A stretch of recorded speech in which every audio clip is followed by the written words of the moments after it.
Don't miss any content. Don't forget to subscribe and click the notification bell. Hey guys, welcome back to Sahara Football. I hope you're doing great from wherever you are in the world.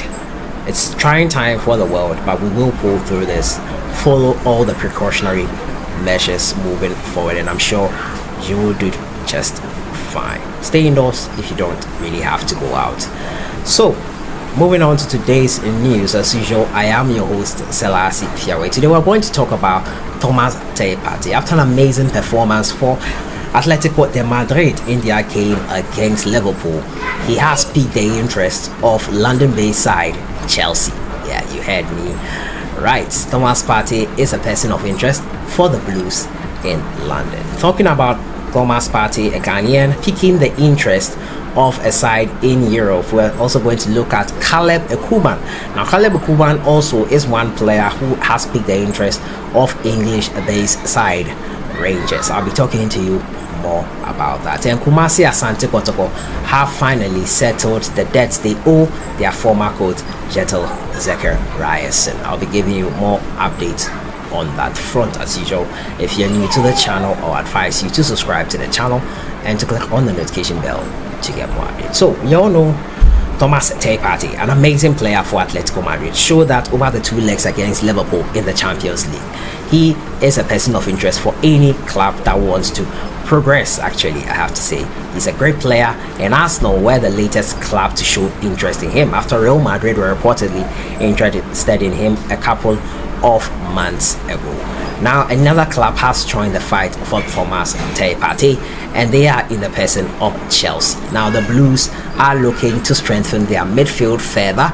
They have N'Golo Kante, Jorginho, Kovacic, but they would like to add Partey, that already powerful midfield. Now Partey has actually come out in the past to say that he's an Atletico player through and through, and he's very thankful and grateful to the club that gave him an opportunity in Europe when actually no one else would. And Partey has, in that sense, sort of dedicated himself to Atletico Madrid. But I feel, should the right offer come, even Atletico might be ready to let him go. Now Chelsea are the latest side to show interest in Partey. That's a long list of European clubs chasing the signature of the Black Stars midfielder. Now the Blues are interested in bringing the Atletico Madrid ace to London, but will face competitions from, as I said, rivals Arsenal. Both clubs are willing to trigger the £45 million sterling buyout clause in Partey's contract at Atletico Madrid, which would expire in 2023. Now Chelsea have struggled this season largely because of the absence of defensive midfielder in N'Golo Kante. Now manager Frank Lampard has had to rely on Jorginho and have Billy Gilmore, who was promoted from the youth team recently. Meanwhile, Partey's form in Spain and Europe has won him a name, and his dominant performance against Liverpool in the last 16 of the Champions League sums it all up.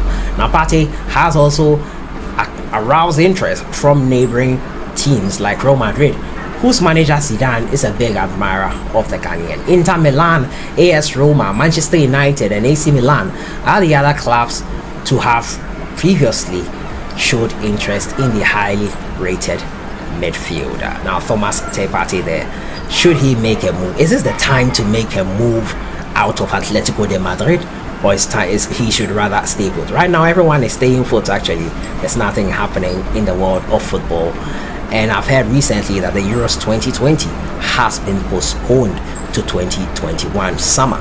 Quite unfortunate. Ask Partey, is this the time after everything settles down? Eventually it will. Should he move out of Atletico de Madrid?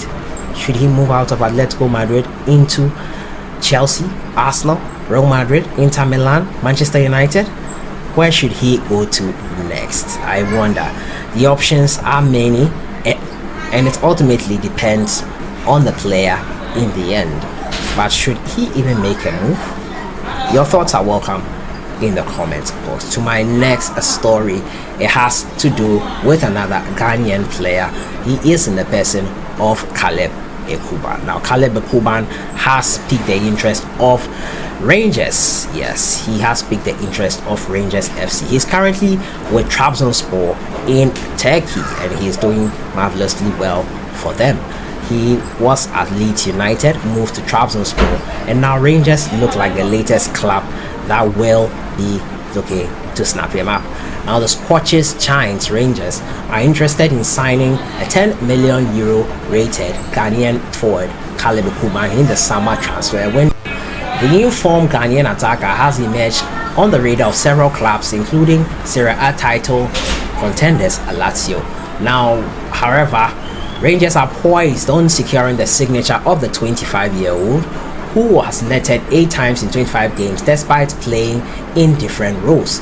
Now, Ekuban, who has mostly played as an auxiliary striker on the flanks, who has created six goals this campaign thus far.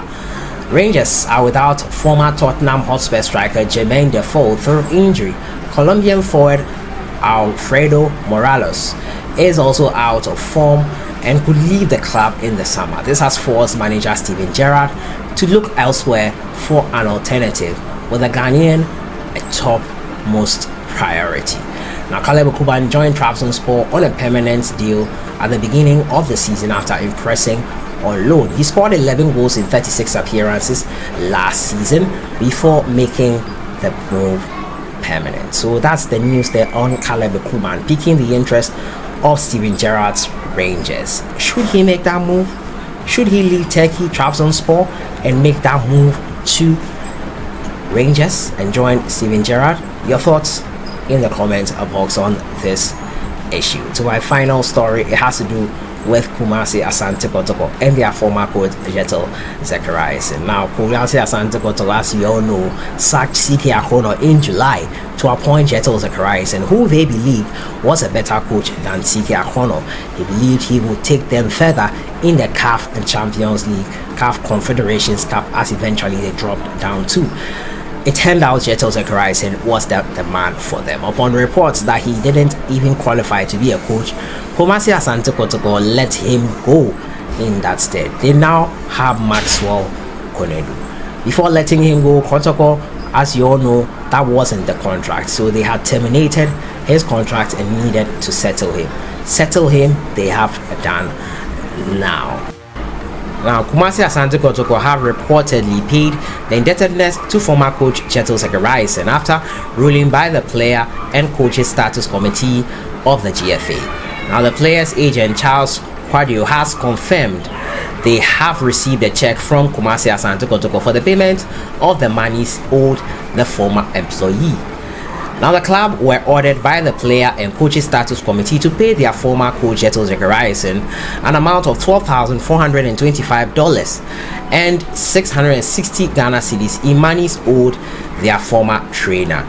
This involves his signing on fees owed him by the club, an outstanding winning bonus of 1,500, telephone bills, miscellaneous payments, and 660 cedis owed him as monies used in replacing the batteries of his official vehicles. That's quite interesting. Zacharias dragged Kotoko before the Player and Coaches Status Committee after he was sacked by the management of the club after poor results in the African Interclub competition last year. The Norwegian was seeking compensation for his unfair dismissal by the club, but that was brushed away by the committee, instead instructing the club to pay him monies due him, such as signing on fees and other costs they incurred while coach of the club. Kotoko had 14 days to settle his indebtedness of the Norwegian trainer from the day of the ruling, which was on 28 February 2020. So Kumasi Asante Kotoko, there are interesting times for them, paying off CK Akrono and coach Kjetil Zacharias. And management of Kotoko will have to splash out some cash to cut off or close off loose ends for the club. So that has been it for today. We'll be doing great, guys. Don't worry so much. Stay safe, stay at home if you don't have to go out, wash your hands regularly, and we will be all right during these trying times. I'll see you guys in the next one. Enjoy your day.